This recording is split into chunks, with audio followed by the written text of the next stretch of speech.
Teacher, philosopher, economist, jurist and royal adviser, ये सारे के सारे गुण थे आचार्य चाणक्य में। और वो चाणक्य ही थे जिनके रहते सिकंदर ने पूरी दुनिया तो जीत ली, लेकिन भारत में आचार्य चाणक्य और चंद्रगुप्त की सेना से वो कभी न जीत सका। आचार्य चाणक्य किसी भी व्यक्ति का चेहरा देखकर ये पता लगा लेते थे कि वो क्या सोच रहा है। आचार्य चाणक्य ने अपनी लाइफ में कुछ किताबें लिखी, जिनमें से एक किताब है चाणक्य नीति। और ये किताब हर उस व्यक्ति के लिए पढ़ना बहुत जरूरी है जो कि अपनी लाइफ में कुछ बड़ा करना चाहता है, क्योंकि चाणक्य ने अपनी लाइफ में बहुत बड़े बड़े काम किए और इस दौरान उन्होंने जो भी सीखा उसको उन्होंने चाणक्य नीति में लिखा। इसलिए किसी भी व्यक्ति के लिए जो कि सक्सेसफुल होना चाहता है, ये किताब पढ़ना बहुत ही ज्यादा जरूरी है। और क्योंकि आजकल लोगों के पास बुक्स पढ़ने का टाइम नहीं होता, इसलिए हम चाणक्य नीति की ऑडियो बुक फॉर्म में आपके सामने प्रेजेंट कर रहे हैं। तो सुनिए और सीखिए। चाणक्य नीति चैप्टर 1। तीनों लोकों के स्वामी सर्वशक्तिमान भगवान विष्णु को नमन करते हुए मैं एक राज्य के लिए नीति के सिद्धांतों को कहता हूँ। मैं यह सूत्र अनेक शास्त्रों का आधार लेकर कह रहा हूँ। जो व्यक्ति शास्त्रों के सूत्रों का अभ्यास करके ज्ञान ग्रहण करेगा, उसे अत्यंत वैभवशाली कर्तव्य के सिद्धांत ज्ञात होंगे। उसे इस बात का पता चलेगा कि किन बातों का अनुसरण करना चाहिए और किन का नहीं। उसे अच्छाई और बुराई का भी ज्ञात होगा और अंततः उसे सर्वोत्तम का भी ज्ञान होगा। इसलिए लोगों का भला करने के लिए मैं उन बातों को कहूँगा जिनसे लोग सभी चीजों को सही परिप्रेक्ष्य में देखेंगे। एक पंडित भी घोर कष्ट में आ जाता है यदि वह किसी मूर्ख को उपदेश देता है, यदि एक दुष्ट पत्नी का पालन पोषण करता है या किसी दुखी व्यक्ति के साथ अत्यंत घनिष्ठ संबंध बना लेता है। दुष्ट पत्नी, झूठा मित्र, बदमाश नौकर और सर्प के साथ निवास करना साक्षात मृत्यु के समान है। व्यक्ति को आने वाली मुसीबतों से निपटने के लिए धन संचय करना चाहिए। उसे धन संपदा त्याग कर भी पत्नी की सुरक्षा करनी चाहिए। लेकिन यदि बात आत्मा की सुरक्षा की हो तो उसे धन और पत्नी दोनों को तुच्छ समझना चाहिए। भविष्य में आने वाली मुसीबतों के लिए धन एकत्रित करें। ऐसा न सोचें कि धनवान व्यक्ति को मुसीबत कैसी। जब धन साथ छोड़ता है तो संगठित धन भी तेजी से घटने लगता है। उस देश में निवास न करें जहां आपकी कोई इज्जत नहीं, आप रोजगार नहीं कमा सकते, जहां आपका कोई मित्र नहीं और जहां आप कोई ज्ञान अर्जित नहीं कर सकते। ऐसी जगह पर एक दिन भी निवास न करें जहां निम्नलिखित 5 चीजें न हो। एक धनवान व्यक्ति, एक ब्राह्मण जो वैदिक शास्त्रों में निपुण हो, एक राजा, एक नदी और एक चिकित्सक। बुद्धिमान व्यक्ति को ऐसे देश में कभी नहीं जाना चाहिए जहां रोजगार कमाने का माध्यम न हो, जहां लोगों को किसी बात का भय न हो, जहां लोगों को किसी बात की लज्जा न हो, जहां लोग बुद्धिमान न हो और जहां लोगों की प्रवृत्ति दान धर्म की न हो। नौकर की परीक्षा तब करें जब वो कर्तव्य का पालन न कर रहा हो। रिश्तेदार की परीक्षा तब करें जब आप मुसीबत में घिरे हों। मित्र की परीक्षा विपरीत परिस्थितियों में करें और जब आपका वक्त अच्छा न चल रहा हो तब अपनी पत्नी की परीक्षा करें। अच्छा मित्र वही है जो हमें निम्नलिखित परिस्थितियों में नहीं त्यागे। आवश्यकता पड़ने पर, किसी दुर्घटना में पड़ने पर, जब अकाल पड़ा हो, जब युद्ध चल रहा हो, जब हमें राजा के दरबार में जाना पड़े और जब हमें शमशान घाट जाना पड़े। जो व्यक्ति किसी नाशवंत चीज के लिए कभी नाश नहीं होने वाली चीज को छोड़ देता है तो उसके हाथ से अविनाशी वस्तु तो चली जाती ही है और उसके साथ इसमें कोई संदेह नहीं कि नाशवान वस्तु को भी वो खो देता है। एक बुद्धिमान व्यक्ति को किसी इज्जतदार घर की अविवाहित कन्या के व्यंग होने के बावजूद भी उस कन्या से विवाह करना चाहिए। उसे किसी हीन घर की अत्यंत सुंदर स्त्री से विवाह नहीं करना चाहिए। शादी विवाह हमेशा बराबरी के घरों में उचित होता है। इन 4 पर कभी विश्वास न करें। नदियाँ, जिन व्यक्तियों के पास अस्त्र शस्त्र हो, नाखून और सींग वाले पशु, राजघरानों के लोगों पर। अगर हो सके तो विष से भी अमृत निकाल लें। यदि सोना गंदगी में पड़ा हो तो उसे उठाएं, धोएं और अपनाएं। निचले कुल के जन्म लेने वालों से भी सर्वोत्तम ज्ञान ग्रहण करें। उसी तरह यदि कोई बदनाम घर की कन्या भी महान गुणों से संघनन है और आपको कोई सीख देती है तो उसे ग्रहण करें। महिलाओं में पुरुषों की अपेक्षा भूख 2 गुना, लज्जा 4 गुना, साहस 6 गुना और काम 8 गुना। चाणक्य नीति अध्याय 2। भोजन के योग्य पदार्थ और भोजन करने की क्षमता, पर्याप्त धनराशि तथा दान देने की भावना ऐसे संयोगों का होना सामान्य तप का फल नहीं है। उस व्यक्ति ने धरती पर ही स्वर्ग को पा लिया जिसका पुत्र आज्ञाकारी है, जिसकी पत्नी उसकी इच्छा के अनुरूप व्यवहार करती है, जिसे अपने धन पर संतोष है। पुत्र वही है जो पिता का कहना मानता हो, पिता वही है जो पुत्र का पालन पोषण करे, मित्र वही है जिस पर आप विश्वास कर सकते हो, और पत्नी वही है जिससे सुख प्राप्त हो। ऐसे लोगों से बचें जो आपके मुंह पर तो मीठी मीठी बातें करते हैं, लेकिन आपके पीठ पीछे आपको बर्बाद करने की योजना बनाते हैं। ऐसा करने वाले तो उस विष के घड़े के समान हैं, जिसकी ऊपरी सतह दूध से भरी है। एक बुरे मित्र पर तो कभी विश्वास न करें, एक अच्छे मित्र पर भी विश्वास न करें, क्योंकि यदि ऐसे लोग आपसे रुष्ट होते हैं तो आपके सभी राजों से पर्दा खोल देंगे। मन में सोचे हुए कार्यों को किसी के सामने प्रकट न करें, बल्कि मनन पूर्वक उसकी सुरक्षा करते हुए उसे कार्य में परिणत कर दे। मूर्खता दुखदाई है, जवानी भी दुखदाई है, लेकिन इन सब से कहीं ज्यादा दुखदाई है किसी दूसरे के घर जाकर उसका एहसान लेना। हर पर्वत पर माणिक्य नहीं होते, हर हाथी के सिर पर मणि नहीं होती, सज्जन पुरुष भी हर जगह नहीं होते, और हर वन में चंदन के वृक्ष भी नहीं होते। बुद्धिमान पिता को अपने पुत्र को शुभ गुणों की सीख देनी चाहिए, क्योंकि नीतिज्ञ और ज्ञानी व्यक्तियों की ही कुल में पूजा होती है। जो माता व पिता अपने बच्चों को शिक्षा नहीं देते, वो तो बच्चों के शत्रु के समान है, क्योंकि वे विद्याविहीन बालक विद्वानों की सभा में वैसे ही तिरस्कृत किए जाते हैं जैसे हंसों की सभा में बगुले। लाड प्यार से बच्चों में गलत आदतें ढलती हैं, उन्हें कड़ी शिक्षा देने से अच्छी आदतें सीखते हैं। इसलिए बच्चों को जरूरत पड़ने पर दंडित करें, ज्यादा लाड ना करें। ऐसा एक भी दिन नहीं जाना चाहिए जब आपने एक श्लोक, आधा श्लोक, चौथाई श्लोक या श्लोक का केवल एक अक्षर नहीं सीखा, या आपने ध्यान, अभ्यास या कोई पवित्र कार्य नहीं किया। पत्नी का वियोग होना, अपने ही लोगों से बेइज्जत होना, बचा हुआ ऋण, दुष्ट राजा की सेवा करना, गरीबी एवं दरिद्रों की सभा, ये 6 बातें शरीर को बिना अग्नि के ही जला देती हैं। नदी के किनारे वाले वृक्ष, दूसरे व्यक्तियों के घर में जाने अथवा रहने वाली स्त्री एवं बिना मंत्रियों का राजा, ये सब निश्चय ही शीघ्र नष्ट हो जाते हैं। वेश्या को निर्धन व्यक्ति को त्याग देना चाहिए, प्रजा को पराजित राजा को त्याग देना चाहिए, पक्षियों को फल रहित वृक्ष त्याग देना चाहिए एवं अतिथियों को भोजन करने के पश्चात मेजबान के घर से निकल देना चाहिए। ब्राह्मण दक्षिणा मिलने के पश्चात अपने यजमानों को छोड़ देते हैं, विद्वान विद्या प्राप्ति के बाद गुरु को छोड़ देते हैं, और पशु जले हुए वन को त्याग देते हैं। जो व्यक्ति दुराचारी, कुदृष्टि वाले एवं बुरे स्थानों पर रहने वाले मनुष्य के साथ मित्रता करता है, वो शीघ्र ही नष्ट हो जाता है। प्रेम और मित्रता बराबर वालों में अच्छी लगती है। राजा के यहाँ नौकरी करने वाले को ही सम्मान मिलता है। व्यवसायों में वाणिज्य सबसे अच्छा है एवं उत्तम गुणों वाली स्त्री अपने घर में सुरक्षित रहती है। चाणक्य नीति अध्याय 3। इस दुनिया में ऐसा किसका घर है जिस पर कोई कलंक नहीं? वो कौन है जो रोग और दुख से मुक्त है? सुख सदा किसको रहता है? मनुष्य के कुल की ख्याति उसके आचरण से होती है, मनुष्य के बोलचाल से उसके देश की ख्याति बढ़ती है। मान सम्मान उसके प्रेम को बढ़ाता है एवं उसके शरीर का गठन उसके भोजन से बढ़ता है। लड़की का ब्याह अच्छे खानदान में करना चाहिए, पुत्र को अच्छी शिक्षा देनी चाहिए, शत्रु को आपत्ति और कष्टों में डालना चाहिए एवं मित्र को धर्म कर्म में लगाना चाहिए। एक दुर्जन और सर्प में ये अंतर है कि सांप तभी डसेगा जब उसकी जान को खतरा हो, लेकिन दुर्जन पग पग पर हानि पहुंचाने की कोशिश करेगा। राजा लोग अपने आसपास अच्छे कुल के लोगों को इसलिए रखते हैं क्योंकि ऐसे लोग न आरंभ में, न बीच में और न ही अंत में साथ छोड़कर जाते हैं।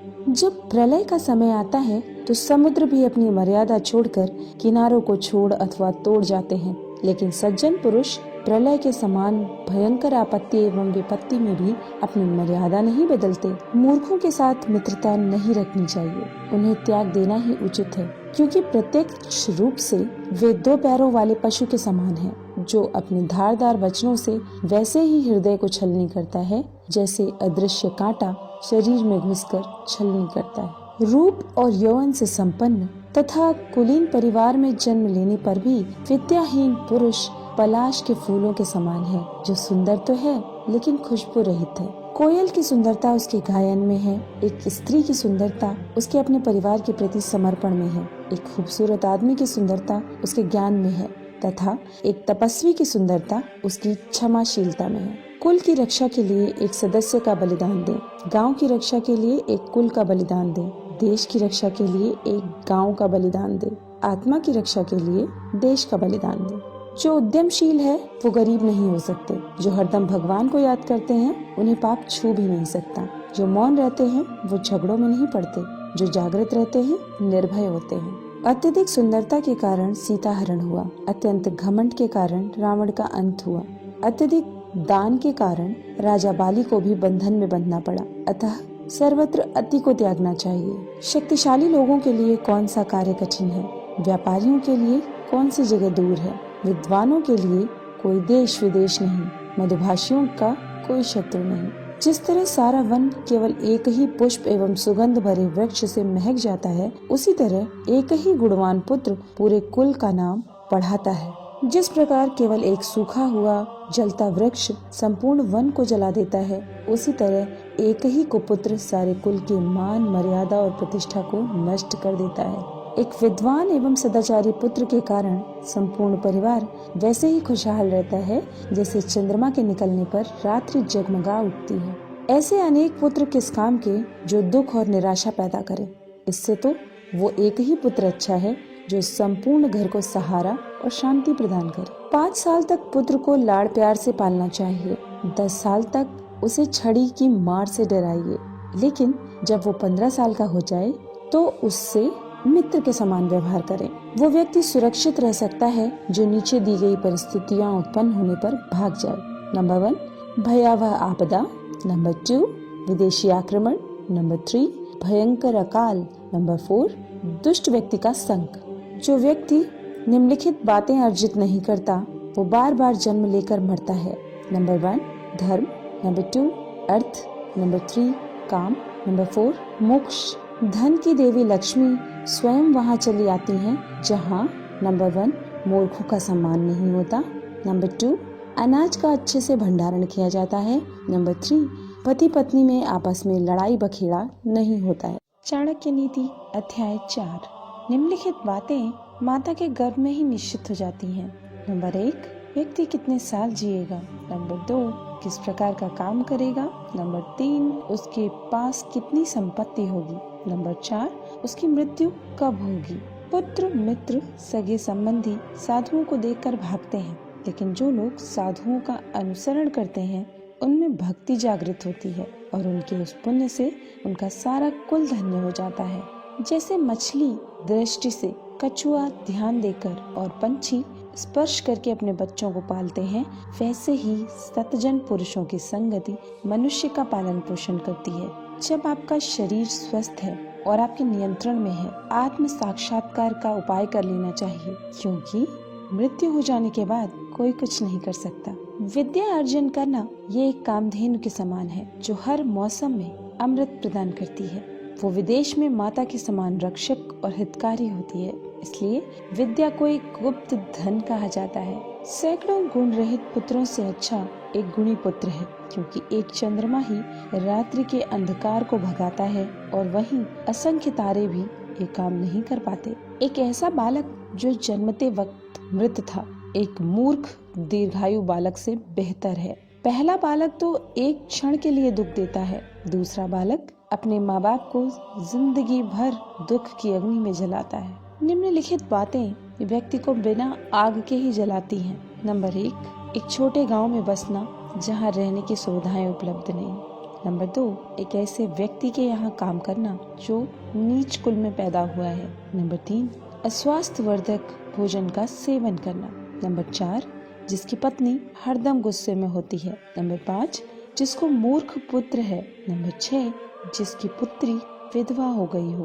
वो गाय किस काम की जो न दूध देती है और न बच्चे को जन्म देती है, उसी प्रकार उस बच्चे का जन्म भी किस काम का जो न ही विद्वान हुआ और न ही भगवान का भक्त हुआ। जब व्यक्ति जीवन के दुख से झुलसता है तो उसे निम्नलिखित ही सहारा देते हैं: पुत्र और पुत्री, पत्नी, भगवान के भक्त। ये बातें एक ही बार होनी चाहिए। नंबर 1, राजा का बोलना। नंबर 2, विद्वान व्यक्ति का बोलना। नंबर 3, लड़की का ब्याहना। जब आप तप करते हैं तो अकेले करें, अभ्यास करते हैं तो दूसरों के साथ करें, गायन करते हैं तो 3 लोग करें, कृषि 4 लोग करें, युद्ध अनेक लोग मिलकर करें। वही अच्छी पत्नी है जो शुचिपूर्ण है, पारंगत है, शुद्ध है, पति को प्रसन्न रखने वाली है और सत्यवादी है। जिस व्यक्ति के पास पुत्र नहीं है उसका घर उजाड़ है, जिसे कोई सगे संबंधी नहीं है उसकी सभी दिशाएं उजाड़ हैं। मूर्ख व्यक्ति का हृदय उजाड़ है, निर्धन व्यक्ति का सब कुछ उजाड़ है। जिस आध्यात्मिक सीख का आचरण नहीं किया जाता वो जहर है। जिसका पेट खराब है उसके लिए भोजन जहर है। निर्धन व्यक्ति के लिए लोगों के किसी सामाजिक या व्यक्तिगत कार्यक्रम में एकत्र होना जहर है। जिस व्यक्ति के पास धर्म और दया नहीं है उसे दूर करो। जिस गुरु के पास आध्यात्मिक ज्ञान नहीं है उसे दूर करो। जिस पत्नी के चेहरे पर हरदम घृणा है उसे दूर करो। जिन रिश्तेदारों के पास प्रेम नहीं है उन्हें दूर करो। सतत भ्रमण करना व्यक्ति को बूढ़ा बना देता है। यदि घोड़े को हरदम बांध कर रखते हैं तो वो बूढ़ा हो जाता है। धूप में रखने से कपड़े पुराने हो जाते हैं। इन बातों को बार बार गौर करें। सही समय, सही मित्र, सही ठिकाना, पैसे कमाने के सही साधन, पैसा खर्चा करने के सही तरीके आपके ऊर्जा स्रोत। द्विज अग्नि में भगवान देखते हैं। भक्तों के हृदय में परमात्मा का वास होता है। जो अल्पमति के लोग होते हैं वो मूर्ति में भगवान देखते हैं, लेकिन जो व्यापक दृष्टि रखने वाले लोग होते हैं वो ये जानते हैं कि भगवान सर्व। चाणक्य नीति अध्याय 5। ब्राह्मणों को अग्नि की पूजा करनी चाहिए, दूसरे लोगों को ब्राह्मणों की पूजा करनी चाहिए, पत्नी को पति की पूजा करनी चाहिए तथा दोपहर के भोजन में आने के लिए जो अतिथि आए उसकी सभी को पूजा करनी चाहिए। सोने की परख उसे घिस कर, काट कर, गर्म करके और पीट कर की जाती है। उसी तरह व्यक्ति का परीक्षण वो कितना त्याग करता है, उसका आचरण कैसा है, उसमें गुण कौन से हैं और उसका व्यवहार कैसा है, इससे होता है। यदि आप पर मुसीबत आती नहीं है तो उससे सावधान रहें, लेकिन यदि मुसीबत आ जाती है तो किसी भी तरह उससे छुटकारा पाएं। अनेक व्यक्ति जो एक ही गर्भ में पैदा हुए हैं, एक ही नक्षत्र में पैदा हुए हैं, वे एक ही नहीं रहते। उसी तरह जैसे बेर के झाड़ के सभी बेर एक ही जैसे नहीं रहते। वह व्यक्ति जिसके हाथ स्वच्छ हैं, कार्यालय में काम नहीं करना चाहता, जिसने अपनी कामना को खत्म कर दिया है, वो शारीरिक श्रृंगार नहीं करता। जो आधा पढ़ा हुआ है वो व्यक्ति मीठे बोल नहीं बोल सकता। जो सीधी बात करता है वो धोखा नहीं दे सकता। मूर्ख लोग विद्वानों से ईर्ष्या करते हैं। गलत मार्ग पर चलने वाली औरत पवित्र स्त्री से ईर्ष्या करती है। बदसूरत औरत खूबसूरत औरत से ईर्ष्या करती है। खाली बैठने से अभ्यास का नाश होता है। दूसरों को पैसा देखभाल के लिए देने से पैसे का नाश होता है। गलत ढंग से बुआई करने वाला किसान अपने बीजों का नाश करता है। यदि सेनापति नहीं है तो सेना का नाश होता है। अर्जित विद्या अभ्यास से सुरक्षित रहती है। घर की इज्जत अच्छे व्यवहार से सुरक्षित रहती है। अच्छे गुणों से इज्जतदार आदमी को मान मिलता है। किसी भी व्यक्ति का गुस्सा उसकी आंखों में दिखता है। जो वैदिक ज्ञान की निंदा करते हैं, शास्त्र सम्मत जीवन शैली का मजाक उड़ाते हैं, शांतिपूर्ण स्वभाव के लोगों का मजाक उड़ाते हैं, ऐसे लोग बिना किसी आवश्यकता के दुख को प्राप्त करते हैं। दान गरीबी को खत्म करता है। अच्छा आचरण दुख को मिटाता है। विवेक अज्ञान को नष्ट करता है। जानकारी भय को समाप्त करती है। वासना के समान दुष्कर कोई रोग नहीं, मोह के समान कोई शत्रु नहीं, क्रोध के समान अग्नि नहीं, स्वरूप ज्ञान के समान कोई बोध नहीं। व्यक्ति अकेले ही पैदा होता है, अकेले ही मरता है, अपने कर्मों के शुभ अशुभ परिणाम अकेले ही भोगता है, अकेले ही नरक में जाता है या सदगति प्राप्त करता है। जिसने अपने स्वरूप को जान लिया उसके लिए स्वर्ग तो तिनके के समान है। एक पराक्रमी योद्धा अपने जीवन को तुच्छ मानता है। जिसने अपनी कामना को जीत लिया उसके लिए स्त्री भोग का विषय नहीं, उसके लिए संपूर्ण ब्रह्मांड तुच्छ है। जिसके मन में कोई आसक्ति नहीं। जब आप सफर पर जाते हो तो विद्या अर्जन ही आपका मित्र है। घर में पत्नी मित्र है, बीमार होने पर दवा मित्र है। अर्जित पुण्य मृत्यु के बाद एकमात्र मित्र है। समुद्र में होने वाली वर्षा व्यर्थ है। जिसका पेट भरा हुआ है उसके लिए अन्न व्यर्थ है। पैसे वाले आदमी के लिए भेंट वस्तु का कोई अर्थ नहीं। दिन के समय जलता दिया व्यर्थ है। निर्धन को धन की कामना, पशु को वाणी की कामना, लोगों को स्वर्ग की कामना, देव लोगों को मुक्ति की कामना। सत्य की शक्ति ही इस दुनिया को धारण करती है। सत्य की शक्ति से ही सूर्य प्रकाशमान है, हवाएं चलती हैं। सही में सब कुछ सत्य पर ही आश्रित है। लक्ष्मी जो संपत्ति की देवता है वो चंचला है। हमारी श्वास भी चंचला है। हम कितना जिएंगे इसका कोई ठिकाना नहीं। हम कहाँ रहेंगे ये भी पक्का नहीं। कोई बात यहाँ पर यदि पक्की है तो वो ये कि हमारा अर्जित पुण्य कितना है। आदमियों में नाई सबसे धूर्त है, कौवा पक्षियों में सबसे धूर्त है, लोमड़ी प्राणियों में सबसे धूर्त है, औरतों में लंपट औरत सबसे धूर्त है।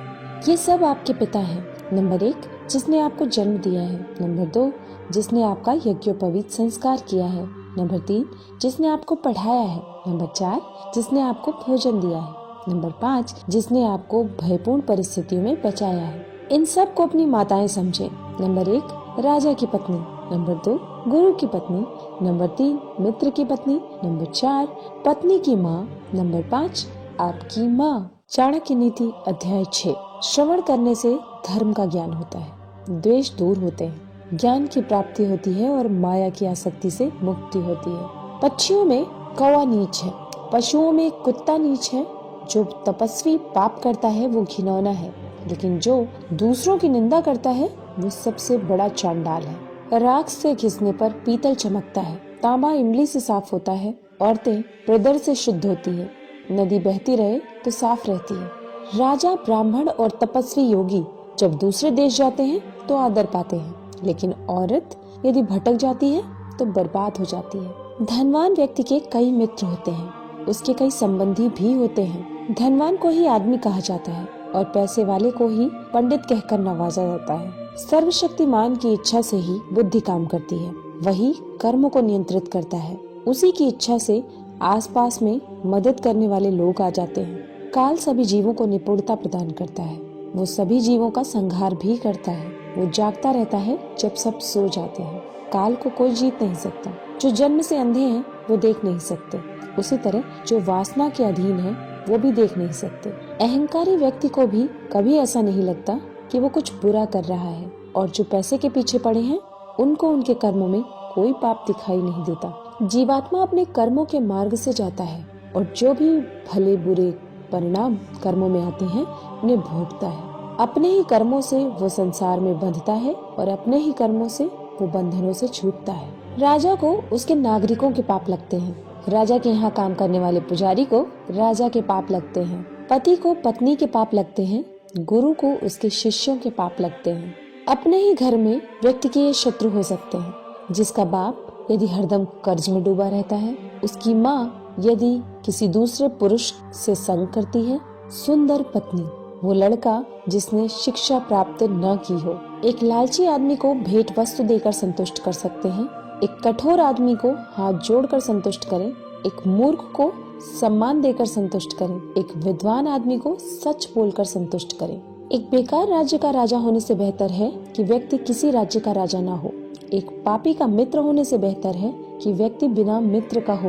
एक मूर्ख का गुरु होने से बेहतर है कि व्यक्ति बिना शिष्य वाला हो। एक बुरी पत्नी होने से बेहतर है कि व्यक्ति बिना पत्नी वाला हो। एक बेकार राज्य के लोग सुखी कैसे हो, एक पापी से किसी शांति की प्राप्ति कैसे हो।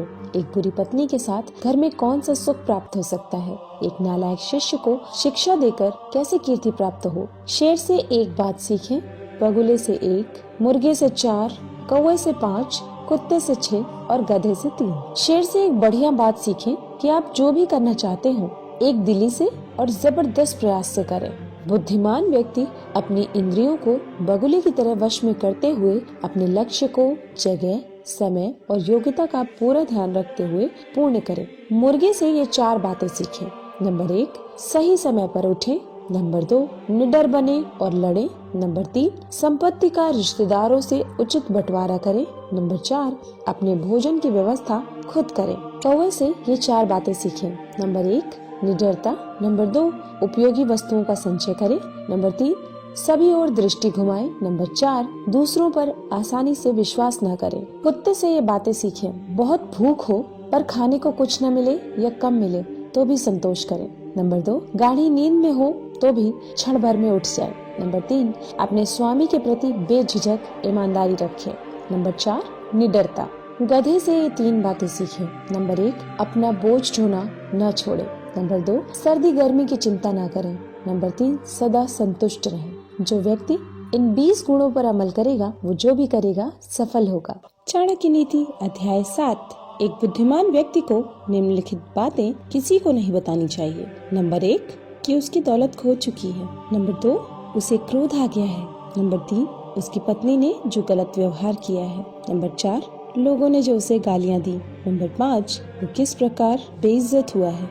जो व्यक्ति आर्थिक व्यवहार करने में, ज्ञानार्जन करने में, खाने में और काम धंधा करने में शर्माता नहीं है वो सुखी हो जाता है। जो सुख और शांति का अनुभव ज्ञान को प्राप्त करने से होता है, वैसा अनुभव जो लोभी लोग धन के लोभ में यहाँ वहाँ भटकते रहते हैं उन्हें कभी नहीं होता। व्यक्ति नीचे दी गई 3 चीजों से संतुष्ट रहे। नंबर 1, खुद की पत्नी। नंबर 2, वो भोजन जो विधाता ने उसे प्रदान किया है। नंबर 3, उतना धन जितना ईमानदारी से मिल गया। लेकिन व्यक्ति को नीचे दी गई 3 चीजों से संतुष्ट नहीं होना चाहिए। नंबर 1, अभ्यास। नंबर 2, भगवान का स्मरण। नंबर 3, परोपकार। इन दोनों के मध्य कभी भी न जाएं। नंबर 1, 2 ब्राह्मण। नंबर 2, ब्राह्मण और उसके यज्ञ में जलने वाली अग्नि।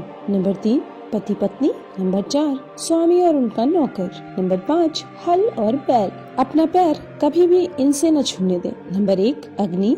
नंबर 2, आध्यात्मिक गुरु। नंबर 3, ब्राह्मण। नंबर 4, गाय। नंबर 5, एक कुमारिका। नंबर 6, एक उम्र में बड़ा आदमी।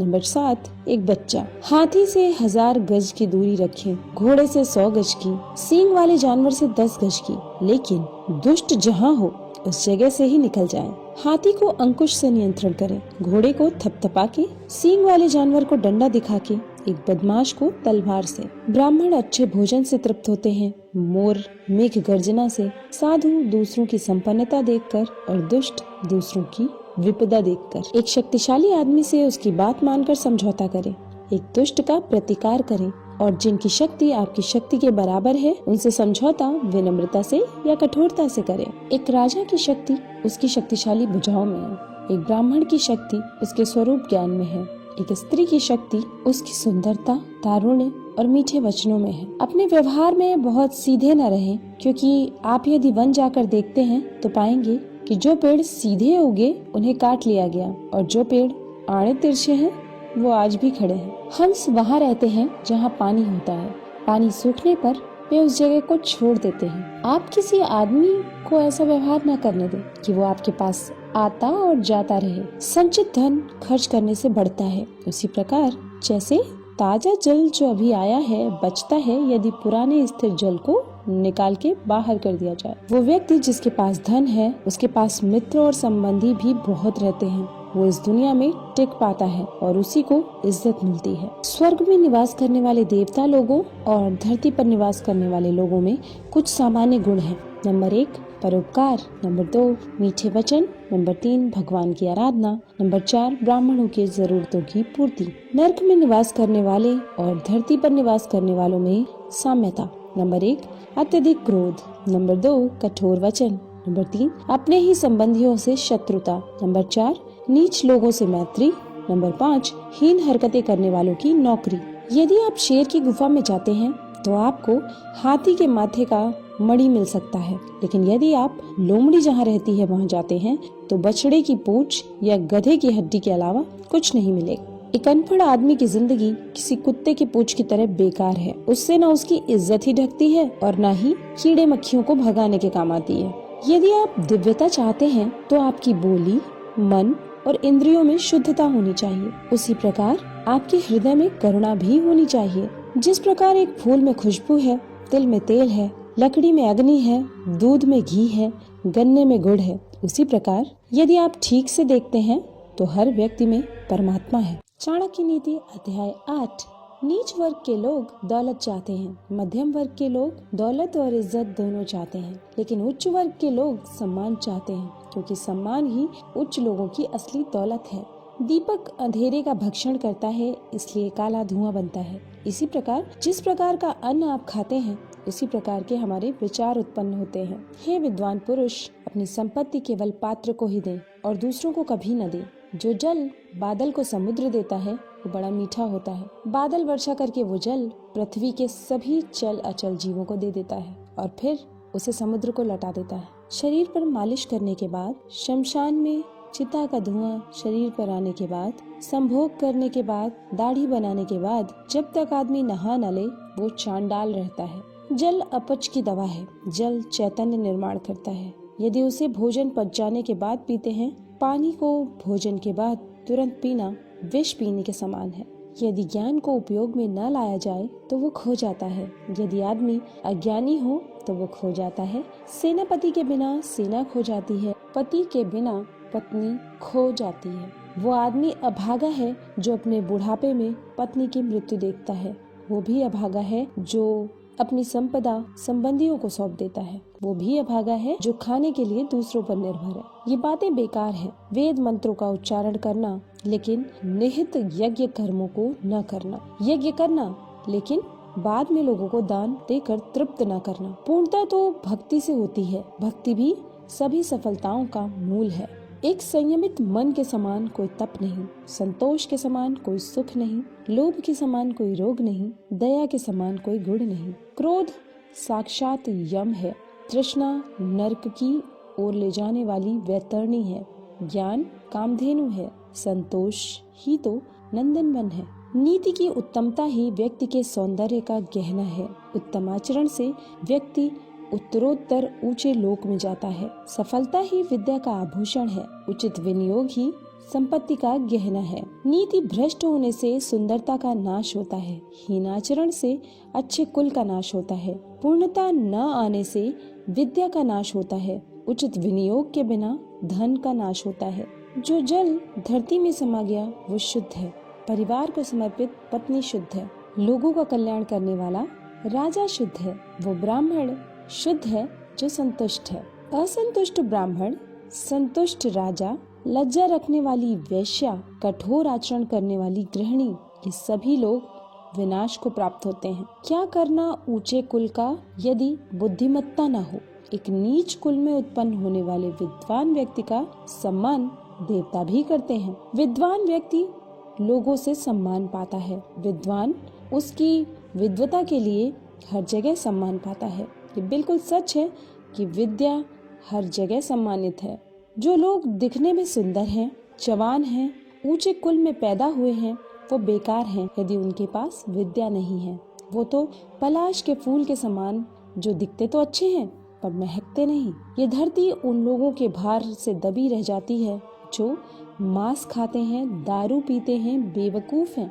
वे सब तो आदमी होते हुए भी पशु हैं। उस यज्ञ के समान कोई शत्रु नहीं जिसके उपरांत लोगों को बड़े पैमाने पर भोजन न कराया जाए। ऐसे यज्ञ राज्यों को खत्म कर देते हैं। यदि पुरोहित यज्ञ में ठीक से उच्चारण न करे तो यज्ञ उसे खत्म कर देता है, और यदि यजमान लोगों को दान एवं भेंट वस्तु न दे तो वो भी यज्ञ द्वारा खत्म हो जाता है। चाणक्य नीति अध्याय 9। तात, यदि तुम जन्म मरण के चक्र से मुक्त होना चाहते हो तो जिन विषयों के पीछे तुम इंद्रियों की संतुष्टि के लिए भागते फिरते हो उन्हें ऐसे त्याग दो जैसे तुम विष को त्याग देते हो। इन सब को छोड़कर हे तात, तितिक्षा, ईमानदारी का आचरण, दया, शुचिता और सत्य, इसका अमृत पियो।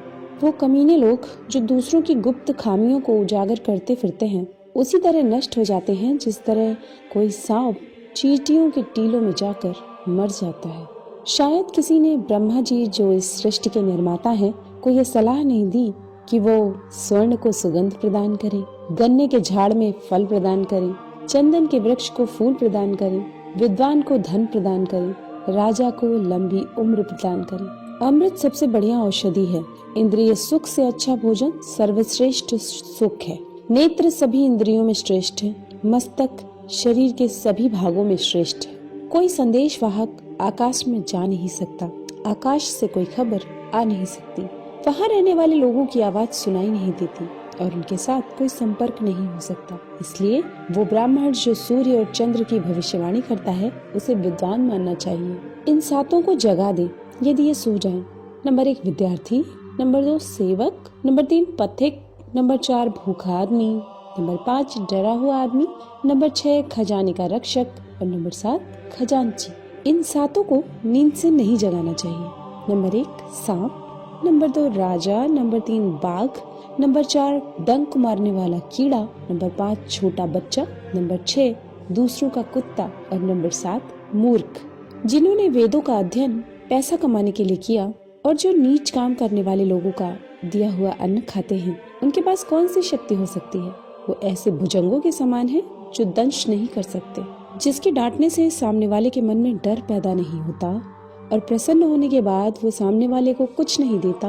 वो ना किसी की रक्षा कर सकता है और ना किसी को नियंत्रित कर सकता है। ऐसा आदमी भला क्या कर सकता है? यदि नाग अपना फन खड़ा करे तो भले ही वो जहरीला ना हो तो भी उसका ये करना सामने वाले के मन में डर पैदा करने को पर्याप्त है। यहाँ ये बात कोई मायने नहीं रखती कि वो जहरीला है कि नहीं। सुबह उठकर दिन भर जो दांव आप लगाने वाले हैं उसके बारे में सोचें। दोपहर को अपनी माँ को याद करें, रात को चोरों को न भूलें। आपको इंद्र के समान वैभव प्राप्त होगा यदि आप अपने भगवान के गले की माला अपने हाथों से बनाएं, अपने भगवान के लिए चंदन अपने हाथों से घिसें, अपने हाथों से पवित्र ग्रंथों को लिखें, गरीबी पर धैर्य से मात करें, पुराने वस्त्रों को स्वच्छ करें, बासी अन्न को गर्म करें, अपनी क्रूरता पर अपने अच्छे व्यवहार से मात करें। चाणक्य नीति अध्याय 10। जिनके पास धन नहीं है वो गरीब नहीं है, वो तो असल में रईस है। यदि उसके पास विद्या है लेकिन जिसके पास विद्या नहीं है वो तो सब प्रकार से निर्धन है। हम अपना हर कदम फूंक फूंक कर रखें, हम छना हुआ जल पिएं, हम वही बातें बोलें जो शास्त्र सम्मत हैं, हम वही काम करें जिसके बारे में हम सावधानी पूर्वक सोच चुके हैं। जिसे अपनी इंद्रियों की तुष्टि चाहिए वो विद्या अर्जन करने के सभी विचार भूल जाए और जिसे ज्ञान चाहिए वो अपने इंद्रियों की तुष्टि भूल जाए। जो इंद्रिय विषयों में लगा है उसे ज्ञान कैसा, और जिसे ज्ञान है वो व्यर्थ की इंद्रिय तुष्टि में लगा रहे, ये संभव नहीं। वो क्या है जो कभी कल्पना में नहीं आ सकता? वो कौन सी बात है जिसे करने में औरत सक्षम नहीं है? ऐसी कौन सी बकवास है जो दारू पिया हुआ आदमी नहीं करता? ऐसा क्या है जो कौवा नहीं खाता? नियति एक भिखारी को राजा और राजा को भिखारी बना सकती है। भिखारी ये कंजूस आदमी का दुश्मन है। एक अच्छा सलाहकार एक मूर्ख आदमी का शत्रु है। वो पत्नी जो पराये पुरुष में रुचि रखती है उसके लिए उसका पति शत्रु है, और जो चोर रात को काम करने के लिए निकलता है चंद्रमा उसका शत्रु है। जिनके पास ये कुछ नहीं है जैसे विद्या, तप, ज्ञान, अच्छा स्वभाव, गुण, दया भाव, वो धरती पर मनुष्य के रूप में घूमने वाले पशु हैं। धरती पर उनका भार है। जिनके भेजे खाली हैं अर्थात जो मूर्ख हैं वो कोई उपदेश नहीं दे सकते और ना समझ सकते हैं। यदि बांस को मलय पर्वत पर भी उगाया जाए तो उसमें चंदन के गुण नहीं आते। जिसे अपनी कोई अक्ल नहीं होती उसकी शास्त्र क्या भलाई करेंगे।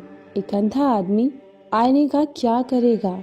एक बुरा आदमी सुधर नहीं सकता। आप पृष्ठ भाग को चाहे जितना साफ करें वो श्रेष्ठ भागों की बराबरी नहीं कर सकता। अपने निकट संबंधियों का अपमान करने से जान जाती है, दूसरों को अपमान करने से दौलत जाती है। राजा का अपमान करने से सब कुछ जाता है। एक ब्राह्मण का अपमान करने से कुल का नाश हो जाता है। ये बेहतर है कि आप जंगल में एक झाड़ के नीचे रहें जहाँ बाघ और हाथी रहते हैं। उस जगह रहकर आप फल खाएं और जलपान करें। आप घास पर सोएं और पुराने पेड़ों की खालें पहने, लेकिन आप अपने सगे संबंधियों में न रहें यदि आप निर्धन हो गए हो। ब्राह्मण एक वृक्ष के समान है, उसकी प्रार्थना ही उसका मूल है।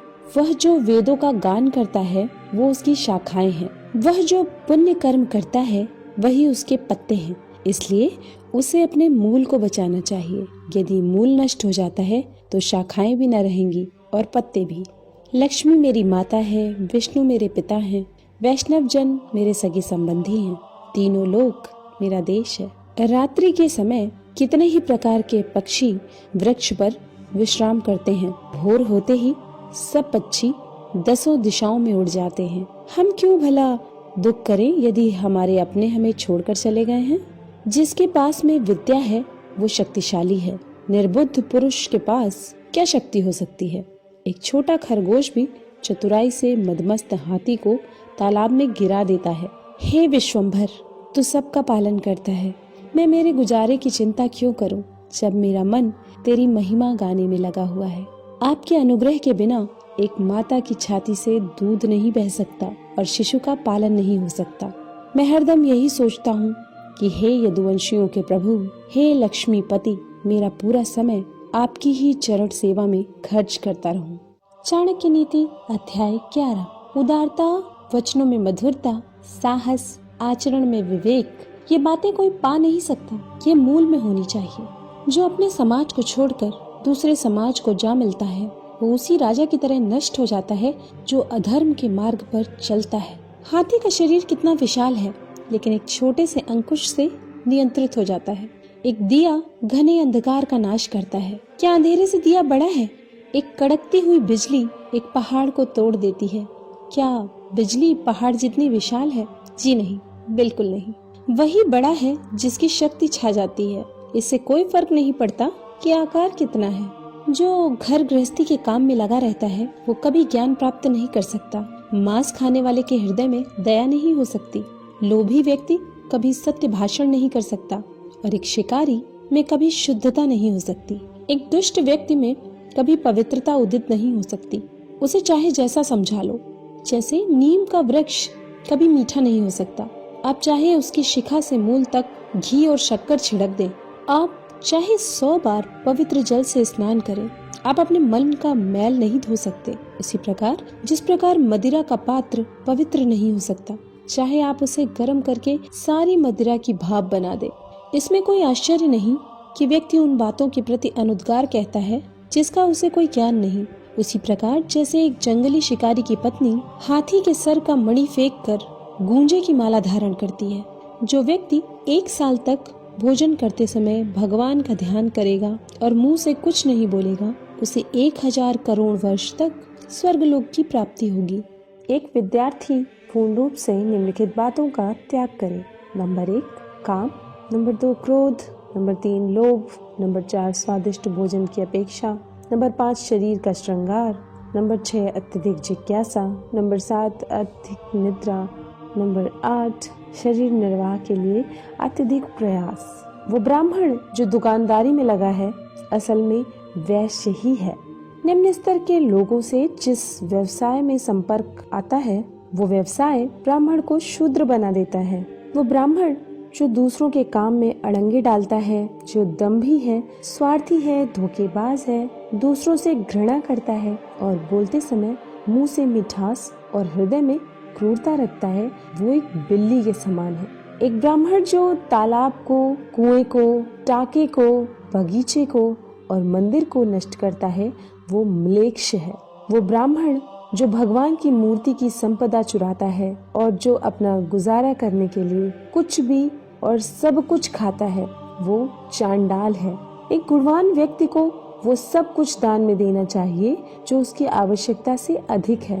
केवल दान के कारण ही कर्ण, बाली और राजा विक्रमादित्य आज तक चल रहे हैं। देखिए उन मधुमक्खियों को जो अपने पैर दुख से धरती पर पटक रही हैं और वो अपने आप से कहती हैं, आखिर में सब चला ही गया।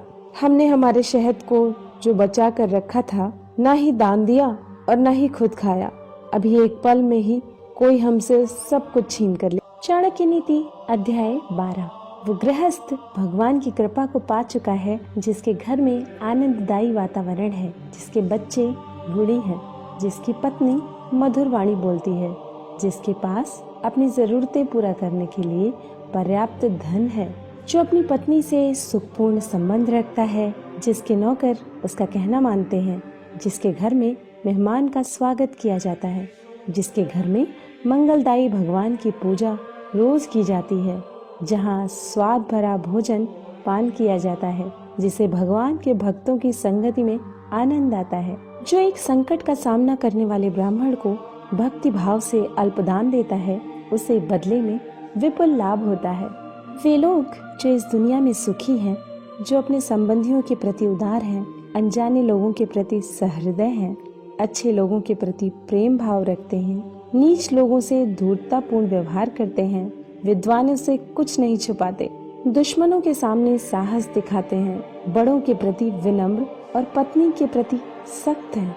अरे लोमड़ी, उस व्यक्ति के शरीर को तुरंत छोड़ दे जिसके हाथों ने कोई दान नहीं दिया, जिसके कानों ने कोई विद्या ग्रहण नहीं की, जिसके आंखों ने भगवान का सच्चा भक्त नहीं देखा, जिसके पांव कभी तीर्थ क्षेत्रों में नहीं गए, जिसने अधर्म के मार्ग से कमाए हुए धन से अपना पेट भरा और जिसने बिना मतलब ही अपना सर ऊंचा उठा रखा है।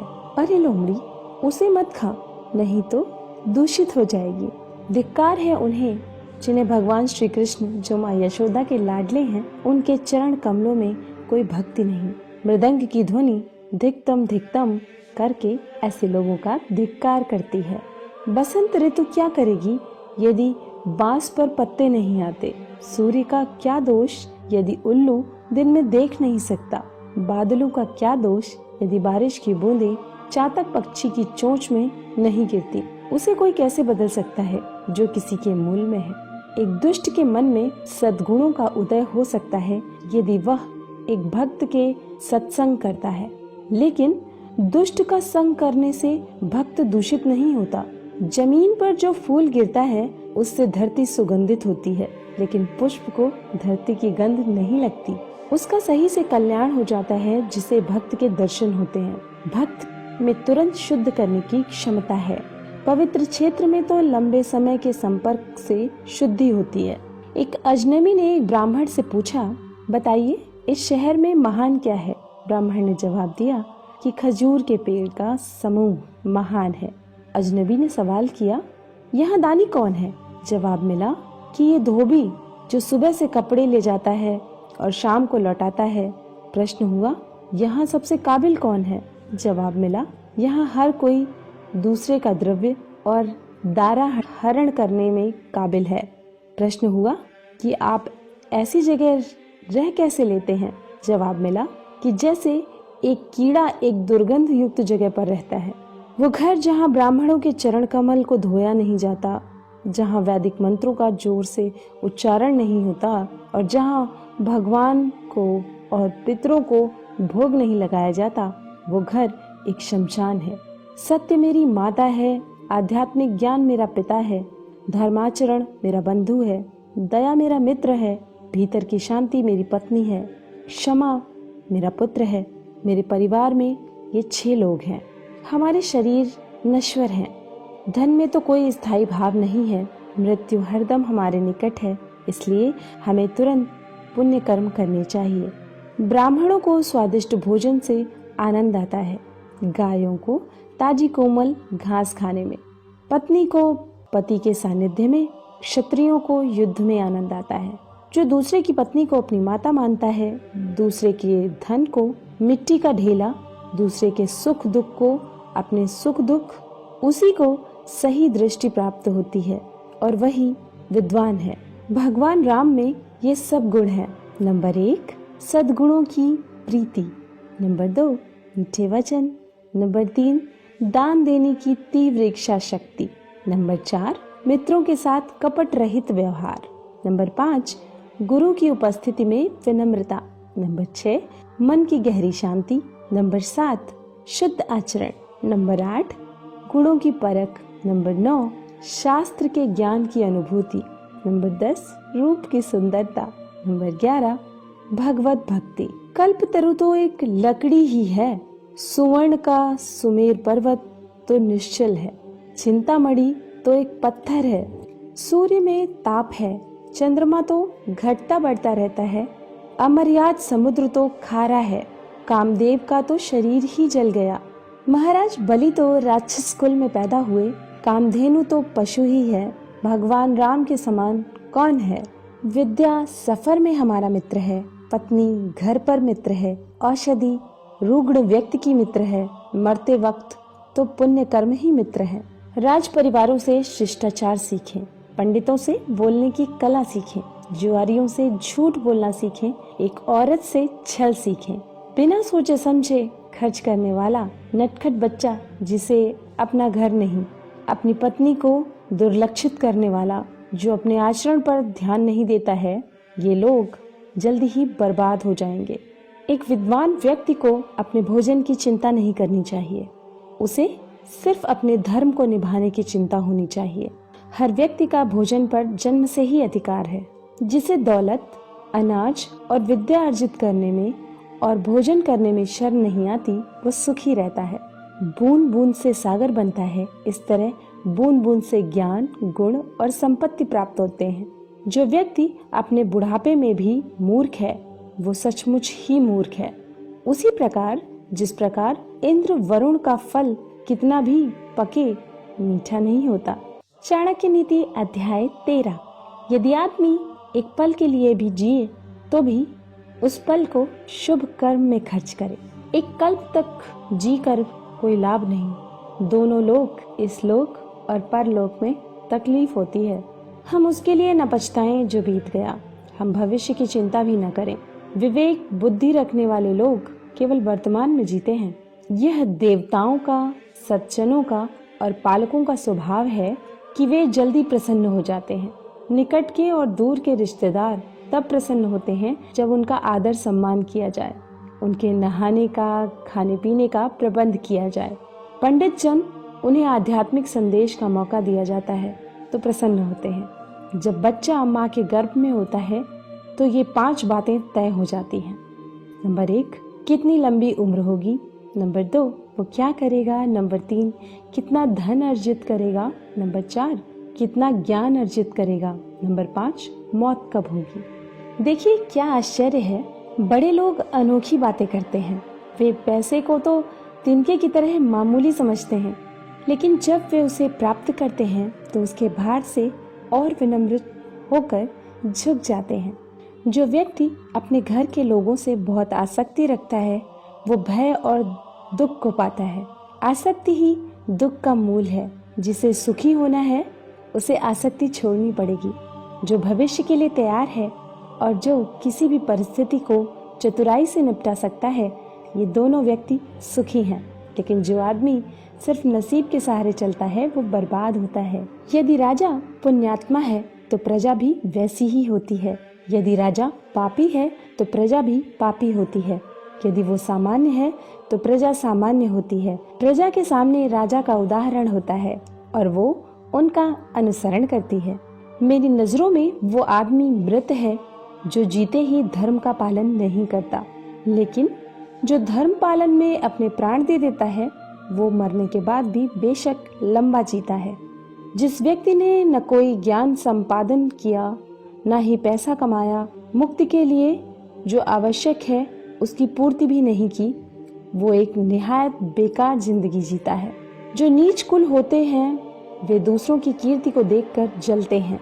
वो दूसरों के बारे में अपशब्द कहते हैं क्योंकि उनकी कुछ करने की औकात नहीं होती। यदि विषय बहुत प्रिय है तो वो बंधन में डालते हैं। विषय सुख की अनासक्ति से मुक्ति की और गति होती है। इसलिए मुक्ति या बंधन का मूल मन ही है। जो आत्म स्वरूप का बोध होने से खुद को शरीर नहीं मानता, वो हरदम समाधि में रहता है, भले ही उसका शरीर कहीं भी चला जाए। किसी को सब सुख प्राप्त हुए जिसकी कामना की, सब कुछ भगवान के हाथ में है। इसलिए हमें संतोष में जीना होगा। जिस प्रकार एक गाय का बछड़ा हजारों गायों में अपनी माँ के पीछे चलता है, उसी तरह कर्म आदमी के पीछे चलते हैं। जिसके काम करने में कोई व्यवस्था नहीं, उसे कोई सुख नहीं मिल सकता। लोगों के बीच या वन में, लोगों के मिलने से उसका हृदय जलता है और वन में तो कोई सुविधा होती ही नहीं। यदि आदमी उपकरण का सहारा ले तो गर्भ जल से पानी निकाल सकता है। उसी तरह यदि विद्यार्थी अपने गुरु की सेवा करे तो गुरु के पास जो ज्ञान निधि है वो उसे प्राप्त हो सकती है। हमें अपने कर्म का फल मिलता है। हमारी बुद्धि पर इसके पहले हमने जो कर्म किए हैं उसका निशान है। इसलिए जो विद्वान लोग हैं वो सोच विचार कर कर्म करते हैं। जिस व्यक्ति ने आपको आध्यात्मिक महत्ता का एक अक्षर भी पढ़ाया हो, उसकी पूजा करनी चाहिए। जब युग का अंत हो जाएगा तो मेरु पर्वत डिग जाएगा। जब कल्प का अंत होगा तो सातों समुद्र का पानी विचलित हो जाएगा। लेकिन साधु कभी भी अपने आध्यात्मिक मार्ग से नहीं डिगेगा। इस धरती पर अन्न, जल और मीठे वचन ये असली रत्न हैं। मूर्खों को लगता है पत्थर के टुकड़े रत्न हैं। चाणक्य नीति अध्याय 14। गरीबी, दुख और एक बंदी का जीवन, ये सब व्यक्ति के किए हुए पापों का ही फल है। आप दौलत, मित्र, पत्नी और राज्य गंवाकर वापस पा सकते हैं, लेकिन यदि आप अपनी काया गंवा देते हैं तो वापस नहीं मिलेगी।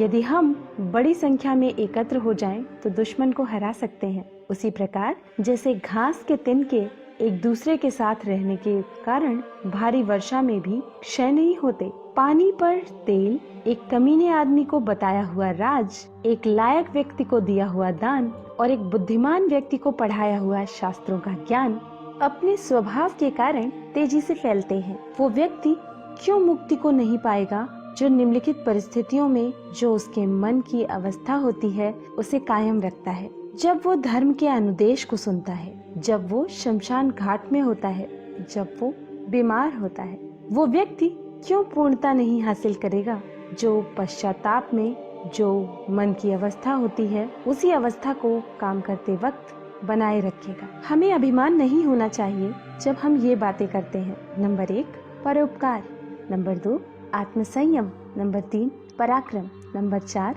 शास्त्र का ज्ञान हासिल करना, नंबर 5 विनम्रता, नंबर 6 नीतिमत्ता। ये करते वक्त अभिमान करने की इसलिए जरूरत नहीं क्योंकि दुनिया बहुत कम दिखाई देने वाले दुर्लभ रत्नों से भरी पड़ी है। वह जो हमारे मन में रहता है, हमारे निकट है, हो सकता है कि वास्तव में वो हमसे बहुत दूर हो। इसलिए वो व्यक्ति जो हमारे निकट है लेकिन हमारे मन में नहीं, वो हमसे बहुत दूर है। यदि हम किसी से कुछ पाना चाहते हैं तो उससे ऐसे शब्द बोलें जिससे वो प्रसन्न हो जाए। उसी प्रकार जैसे एक शिकारी मधुर गीत गाता है जब वो हिरन पर बाण चलाना चाहता है। जो व्यक्ति राजा से, अग्नि से, धर्मगुरु से और स्त्री से बहुत परिचय बढ़ाता है वो विनाश को प्राप्त होता है। जो व्यक्ति इनसे पूर्ण रूप से अलिप्त रहता है उसे अपना भला करने का कोई अवसर नहीं मिलता। इसलिए इनसे सुरक्षित अंतर रखकर संबंध रखना चाहिए। हम इनके साथ बहुत सावधानी से पेश आएं। नंबर 1 अग्नि, नंबर 2 पानी, नंबर 3 औरत, नंबर 4 मूर्ख, नंबर 5 सांप, नंबर 6 राज परिवार के सदस्य। जब जब हम इनके संपर्क में आते हैं, क्योंकि ये हमें एक झटके में मौत तक पहुंचा सकते हैं, वही व्यक्ति जीवित है जो गुणवान है और पुण्यवान है। लेकिन जिसके पास धर्म और गुण नहीं, उसे क्या शुभ कामना दी जा सकती है। यदि आप दुनिया को एक काम करके जीतना चाहते हैं तो इन 15 को अपने काबू में रखो, इन्हें इधर उधर भागने न दे। 5 इंद्रियों के विषय। नंबर 1 जो दिखाई देता है, 2 जो सुनाई देता है, 3 जिसकी गंध आती है, 4 जिसका स्वाद आता है, 5 जिसका स्पर्श होता है। 5 इंद्रिय। नंबर 1 आँख, नंबर 2 कान, नंबर 3 नाक, नंबर 4 जिह्वा, नंबर 5 त्वचा। 5 कामेंद्रियां। नंबर 1 हाथ, नंबर 2 पाँव, नंबर 3 मुंह, नंबर 4 ज्ञानेंद्रिय, नंबर 5 गुदा। वही पंडित है जो वही बात बोलता है जो प्रसंग के अनुरूप हो, अपनी शक्ति के अनुरूप दूसरों की प्रेम की से सेवा करता है, जिसे अपने क्रोध की मर्यादा का पता है। एक ही वस्तु देखने वालों की योग्यता के अनुरूप अलग अलग दिखती है, तब करने वाले को वस्तु में देखकर कोई कामना नहीं जागती। जो व्यक्ति बुद्धिमान है वो निम्नलिखित बातें किसी को न बताए। वो औषधि जो उसने बनाई है, जो अच्छा काम कर रही है, वो परोपकार जो उसने किया, उसके घर के झगड़े, उसकी पत्नी के साथ होने वाली व्यक्तिगत बातें, उसने जो ठीक से न पकाया हुआ खाना खाया, जो गालियां उसने सुनी। कोकिल तब तक मौन रहते हैं जब तक वो मीठा गाने की काबिलियत हासिल नहीं कर लेते और सबको आनंद नहीं पहुंचा सकते। हम निम्नलिखित बातें प्राप्त करें और उसे कायम रखें। हमें पुण्य कर्म के जो आशीर्वाद मिले, धन, अनाज, वो शब्द जो हमने हमारे आध्यात्मिक गुरु से सुने, कम पाई जाने वाली दवाइयाँ। हम ऐसा नहीं करते हैं तो जीना मुश्किल हो जाएगा। कुसंग का त्याग करें और संत जनों से मेल जोल बढ़ाएं। दिन और रात गुणों का संपादन करें, उस पर हमेशा चिंतन करें जो शाश्वत है और जो अनित्य है उसे भूल जाएं। चाणक्य नीति अध्याय 15। वो व्यक्ति जिसका हृदय हर प्राणी मात्र के प्रति करुणा से पिघलता है, उसे जरूरत क्या है किसी ज्ञान की, मुक्ति की, सर के ऊपर जटा जूट रखने की और अपने शरीर पर राख मलने की। इस दुनिया में वो खजाना नहीं है जो आपको आपके सद्गुरु ने एक ज्ञान का एक अक्षर दिया उसके कर्ज से मुक्त कर सके। कांटों और दुष्ट लोगों से बचने के 2 उपाय हैं।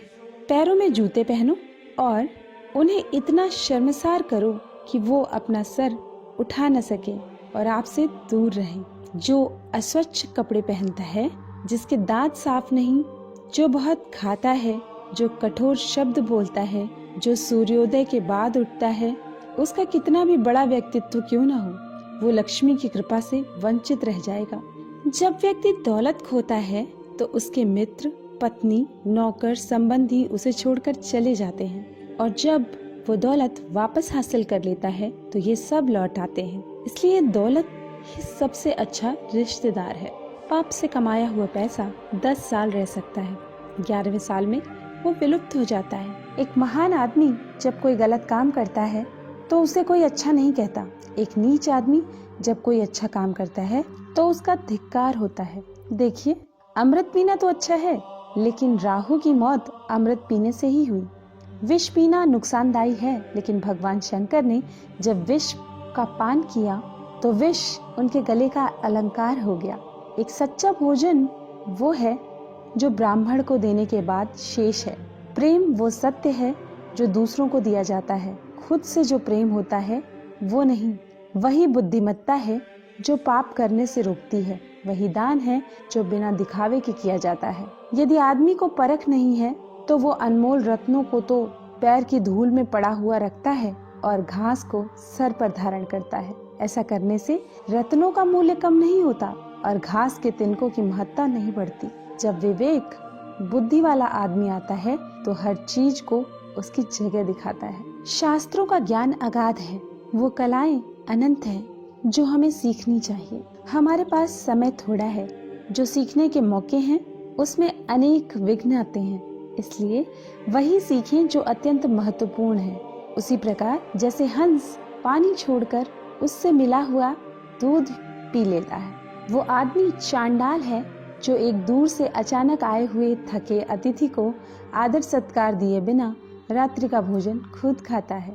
एक व्यक्ति को चारों वेद और सभी धर्मशास्त्रों का ज्ञान है, लेकिन उसे यदि अपनी आत्मा की अनुभूति नहीं हुई तो वो उसी चमचे के समान है जिसने अनेक पकवानों को हिलाया लेकिन किसी का स्वाद नहीं चखा। वो लोग धन्य हैं, ऊंचे उठे हुए हैं, जिन्होंने संसार समुद्र को पार करते हुए एक सच्चे ब्राह्मण की शरण ली। उनकी शरणागति ने नौका का काम किया। वे ऐसे मुसाफिरों की तरह नहीं हैं जो एक सामान्य जहाज पर सवार हैं जिसके डूबने का खतरा है। चंद्रमा जो अमृत से लबालब है और औषधियों के देवता माना जाता है, जो अमृत के समान अमर और दैदीप्यमान है, उसका क्या हर्ष होता है जब वो सूर्य के घर जाता है, अर्थात दिन में दिखाई देता है। तो क्या एक सामान्य आदमी दूसरों के घर जाकर लघुता को नहीं प्राप्त होगा? ये मधुमक्खी जो कमल की नाजुक पंखुड़ियों में बैठकर उसके मीठे मधु का पान करती थी, वो अब एक सामान्य कुटज के फूल पर अपना ताव मारती है, क्योंकि वो ऐसे देश में आ गई है जहाँ कमल है ही नहीं। उसे कुटज के पराग ही अच्छे लगते हैं। मेरे स्वामी, मैं ब्राह्मणों के घर में इसलिए नहीं रहती क्योंकि अगस्त ऋषि ने गुस्से में समुद्र को, जो मेरे पिता हैं, पी लिया। भृगु मुनि ने आपकी छाती पर लात मारी। ब्राह्मणों को पढ़ने में बहुत आनंद आता है और वे मेरी जो स्पर्धक है उस सरस्वती की हरदम कृपा चाहते हैं और वे रोज कमल के फूल को, जो मेरा निवास है, जलाशय से निकालते हैं और भगवान शिव की पूजा करते हैं। दुनिया में बांधने के ऐसे अनेक तरीके हैं जिससे व्यक्ति को प्रभाव में लाया जा सकता है और नियंत्रित किया जा सकता है। सबसे मजबूत बंधन प्रेम का है। इसका उदाहरण वो मधुमक्खी है जो लकड़ी को छेड़ सकती है लेकिन फूल की पंखुड़ियों को छेदना पसंद नहीं करती, चाहे उसकी जान चली जाए।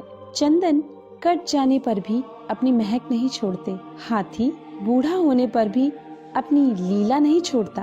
गन्ना निचोड़े जाने पर भी अपनी मिठास नहीं छोड़ता। उसी प्रकार ऊंचे कुल में पैदा हुआ व्यक्ति अपने उन्नत गुणों को नहीं छोड़ता, भले ही उसे कितनी भी गरीबी में क्यों न बसर करना पड़े। चाणक्य नीति अध्याय 16। मूर्ख को लगता है कि वो हसीन लड़की उसे प्यार करती है और वो उसका गुलाम बन जाता है और उसके इशारों पर नाचता है। ऐसा यहाँ कौन है जिसमें दौलत पाने के बाद मस्ती नहीं है? क्या कोई बेलगाम आदमी अपने संकटों पर रोक लगा पाया है? इस दुनिया में किस आदमी को औरत ने कब्जे में नहीं किया? किसके ऊपर राजा की हरदम मेहरबानी रही? किसके ऊपर समय के प्रकोप नहीं हुए? किस भिखारी को यहाँ शोहरत मिली? किस आदमी ने दुष्ट के दुर्गुण पाकर सुख को प्राप्त किया? व्यक्ति को महत्ता उसके गुण प्रदान करते हैं। वो जिन पदों पर काम करता है सिर्फ उससे कुछ नहीं होता। क्या आप एक कौवे को गरुड़ कहेंगे यदि वो एक ऊंची इमारत की छत पर जाकर बैठता है? जो व्यक्ति गुणों से रहित है लेकिन जिसकी लोग सराहना करते हैं वो दुनिया में काबिल माना जा सकता है। लेकिन जो आदमी खुद की ही डींगे हाँकता है वो अपने आप को दूसरों की नजरों में गिराता है, भले ही वो स्वर्ग का राजा इंद्र क्यों ना हो। यदि एक विवेक संपन्न व्यक्ति अच्छे गुणों को परिचय देता है तो उसके गुणों की आभा को रत्न जैसी मान्यता मिलती है। एक ऐसा रत्न जो प्रज्वलित है और सोने के अलंकरण में मढ़ने पर और चमकता है। मुझे वो दौलत नहीं चाहिए जिसके लिए कठोर यातना सहनी पड़े या सदाचार का त्याग करना पड़े या अपने शत्रु की चापलूसी करनी पड़े। सभी परोपकार और तप तात्कालिक लाभ देते हैं, लेकिन सुपात्र को जो दान दिया जाता है और सभी जीवों को जो संरक्षण प्रदान किया जाता है उसका पुण्य कभी नष्ट नहीं होता। घास का तिनका हल्का है, कपास उससे भी हल्का है, भिखारी तो अनंत गुना हल्का है। फिर हवा का झोंका उसे उड़ा के क्यों नहीं ले जाता? क्योंकि वो डरता है कि कहीं वो भीख न मांग ले। बेइज्जत होकर जीने से अच्छा है कि मर जाएं। मरने में एक क्षण का दुख होता है, पर इज्जत होकर जीने में हर रोज दुख उठाना पड़ता है। सभी जीव मीठे वचनों से आनंदित होते हैं, इसलिए हम सब से मीठे वचन कहें। मीठे वचन की कोई कमी नहीं है। इस दुनिया में वृक्ष को 2 मीठे फल लगे हैं, मधुर वचन और सत्संग। पहले के जन्मों की अच्छी आदतें जैसे दान, विद्यार्जन और तप इस जन्म में भी चलती रहती हैं, क्योंकि सभी जन्म एक श्रृंखला से जुड़े हैं। जिसका ज्ञान किताबों में सिमट गया है और जिसने अपनी दौलत दूसरों के सुपुर्द कर दी है, फिर जरूरत आने पर ज्ञान और दौलत कुछ भी इस्तेमाल नहीं कर सकता। चाणक्य नीति अध्याय 17। वो विद्वान जिसने असंख्य किताबों का अध्ययन बिना सद्गुरु के आशीर्वाद से कर लिया, वो विद्वानों की सभा में एक सच्चे विद्वान के रूप में नहीं चमकता है। उसी प्रकार जिस प्रकार एक नाजायज औलाद को दुनिया में कोई प्रतिष्ठा हासिल नहीं होती, वो चीज जो दूर दिखाई देती है, जो असंभव दिखाई देती है, जो हमारी पहुंच से बाहर दिखाई देती है, वो भी आसानी से हासिल हो सकती है यदि हम तप करते हैं, क्योंकि तप से ऊपर कुछ नहीं। लोभ से बड़ा दुर्गुण क्या हो सकता है और निंदा से बड़ा पाप क्या है? जो सत्य में प्रस्थापित है उसे तप करने की क्या जरूरत है? जिसका हृदय शुद्ध है उसे तीर्थ यात्रा की क्या जरूरत है? यदि स्वभाव अच्छा है तो और किस गुण की जरूरत है? यदि कीर्ति है तो अलंकार की क्या जरूरत है? समुद्र भी सभी रत्नों का भंडार है। वो शंख का पिता है, देवी लक्ष्मी शंख की बहन है। इससे ये बात सिद्ध होती है कि उसी को मिलेगा जिसने पहले दिया है। जब आदमी में शक्ति नहीं रह जाती तो वो साधु हो जाता है। जिसके पास दौलत नहीं होती तो ब्रह्मचारी बन जाता है। रुग्ण भगवान का भक्त हो जाता है। जब औरत बूढ़ी हो जाती है तो पति के प्रति समर्पित हो जाती है। सांप के दंश में विष होता है, कीड़े के मुंह में विष होता है, बिच्छू के डंक में विष होता है, लेकिन दुष्ट व्यक्ति तो पूर्ण रूप से विष से भरा होता है। जो स्त्री अपने पति की सम्मति के बिना व्रत रखती है और उपवास करती है, वो उसकी आयु घटाती है और खुद नरक में जाती है। स्त्री दान देकर, उपवास रखकर और पवित्र जल का पान करके पावन नहीं हो सकती। वो पति के चरणों को धोने से और ऐसे जल का पान करने से शुद्ध हो जाती है। एक हाथ की शोभा गहनों से नहीं, दान देने से है। चंदन का लेप लगाने से नहीं, जल से नहाने से निर्मलता आती है। एक व्यक्ति भोजन खिलाने से नहीं, सम्मान देने से संतुष्ट होता है। मुक्ति खुद को सजाने से नहीं होती, आध्यात्मिक ज्ञान को जगाने से होती है। जिसमें सभी जीवों के प्रति परोपकार की भावना है, वो सभी संकटों पर मात करता है और उसे हर कदम पर सभी प्रकार की संपन्नता प्राप्त होती है। वो इंद्र के राज्य में जाकर क्या सुख भोगेगा जिसकी पत्नी प्रेम भाव रखने वाली और सदाचारी है। जिसके पास में संपत्ति है, जिसका पुत्र सदाचारी और अच्छे गुण वाला है, जिसको अपने पुत्र द्वारा पौत्र हुए हैं। मनुष्यों में और निम्न स्तर के प्राणियों में खाना, सोना, घबराना और गमन करना समान है। मनुष्य अन्य प्राणियों से श्रेष्ठ है तो विवेक ज्ञान की बदौलत। इसलिए जिन मनुष्यों में ज्ञान नहीं वे पशु हैं। यदि मदमस्त हाथी अपने माथे से टपकने वाले रस को पीने वाले भौरे को कान हिलाकर उड़ा देता है तो भौरों का कुछ नहीं जाता। वे कमल में भरे हुए तालाब की ओर खुशी से चले जाते हैं। हाथी के माथे का श्रृंगार कम हो जाता है। ये आठों कभी दूसरों का दुख नहीं समझ सकते।